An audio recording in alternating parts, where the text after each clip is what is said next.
ইয়া রাব্বাল আলামিন আল্লাহ, তুমি না কোরআনে বলেছো বান্দা যতই গুনাহ করবে আমার কাছে তাওবা করলে আমি তোমারে মাফ করে দেব। মনে বড় আশা নিয়ে আল্লাহ তোমার শাহী দরবারে ভিক্ষুকের মতো হাত বাড়াইলাম। তুমি যদি ক্ষমা না করো কে আমাদেরকে ক্ষমা করবে? কে আমাদের মাফ করবে?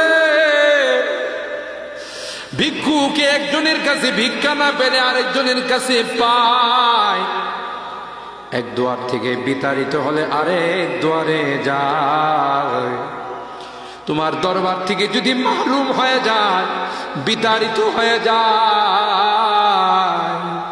কার কাছে যাব? কে আমাদেরকে ক্ষমা করবে? মালিক রে, কাঙ্গালের মতো হাত বাড়াইলাম, তাওবা করতেছি, আর জীবনে কোনোদিন নামাজ ছাড়ব না, আর জীবনে কোনো গুনাহ করব না, আর জীবনে কোনোদিন বেপরদায় চলব না, আর কোনোদিন সুদী লেনদেন করব না। কিয়ামতের কঠিন ময়দানে আমাদেরকে তুমি গুনাহগার বলে ডাক দিও না।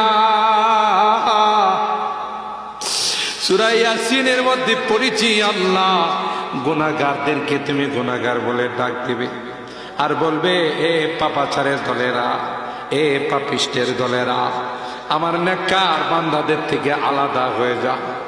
ওই দিন যদি আমাদেরকে নাম ধরে ধরে তুমি ডাক দাও, তোমার সমস্ত নবীদের সামনে লজ্জা পাবো।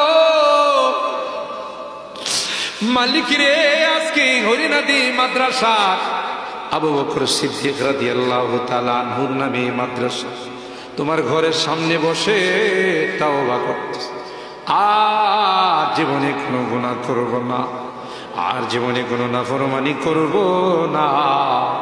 মেহেরবানি করে আমাদের তাওবাগুলোকে কবুল করে নাও ইয়া রাব্বাল আলামিন। এই মাদ্রাসাকে কবুল করে নাও, মাদ্রাসার যত জরুরত আছে গায়বী খাজানা থেকে পূরণ করে দাও।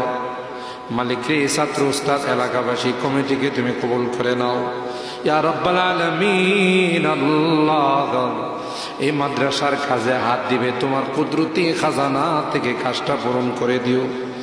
আমি মুসাফির চাইছি আল্লাহ, 3 দিন ব্যাপী কোরআনের তাফসীর শোনার পর একটা মানুষও যায় না।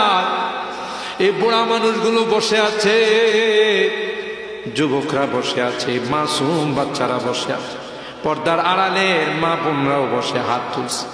মালিক রে, আমার এই বুড়া বাবাদেরকে